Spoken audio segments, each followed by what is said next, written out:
Código Internacional da Doença. E estou pesquisando aqui. Ele é o código 11, só que ele tem que ter uma sigla na frente. Já temos CID, então, viu? Antes não era, né?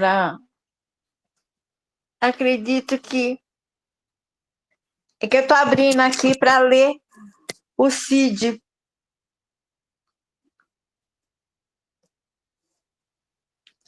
Tá bom. Olha, Sim. Novo CID para o autismo. E agora a gente tem, dependendo do grau, o médico pode pôr 6A02, como também o 84.9, e vai do grau. Então, o autismo agora ele tem CID. Antes não era reconhecido como um código internacional de doença, agora já é reconhecido. Podem colocar no Google que todo mundo vai ler. Pode escrever CID do autismo. É bom que apareça assim nomeado como doença, porque tem um grupo, acho que no Facebook, grande o grupo, muita gente. CID não é doença. Fala, Marcos, quer falar? Fica à vontade. Então, é bem estranho, né? O Código Internacional de Doenças, né? Porque ano passado, o Elon Musk, quando deu uma entrevista, né? Ele sendo considerado também, né? Portador, quando ele falou a palavra doença, ele foi extremamente criticado no mundo inteiro por apontar como sendo uma doença, né? E todo mundo entende como um espectro, né? Não uma doença efetivamente no sentido real da palavra, né? Então agora as coisas ficam estranhas, né? Pois a comunidade científica foi a primeira a bater nele, né? Então, o que nós podemos fazer, né? Todo momento uma mudança nesse sentido, né? Bem estranho isso. E pode colocar no Google CID do autismo. Tem todos os códigos para com linguagem, que seria o severo, o leve, o mediano, todos têm CID. Eu não estou lendo aqui, mas eu já vi que tem tudo. Está tudo lá no Google e foi reconhecido pela OMS. Isso aí. Alguns dizem que não é doença, né? Não sabia que o Elon Musk era... Se o Elon Musk... Ele é autista. Ele é autista? Ele é. Pode escrever no Google, autistas famosos. Ele já abre alas. Será que eu sou autista? Bom, eu não vou fazer diagnóstico, não, que pode acabar, né? Essa questão do que é o autismo é um negócio muito estranho, né? Roberto Brandão, você é autista? Rapaz? Parece que pelos textos que você põe lá no grupo, assim, os comentários que você faz aqui de vez em quando, de reencarnação, é coisa de autismo, hein? Vendo outra realidade, né?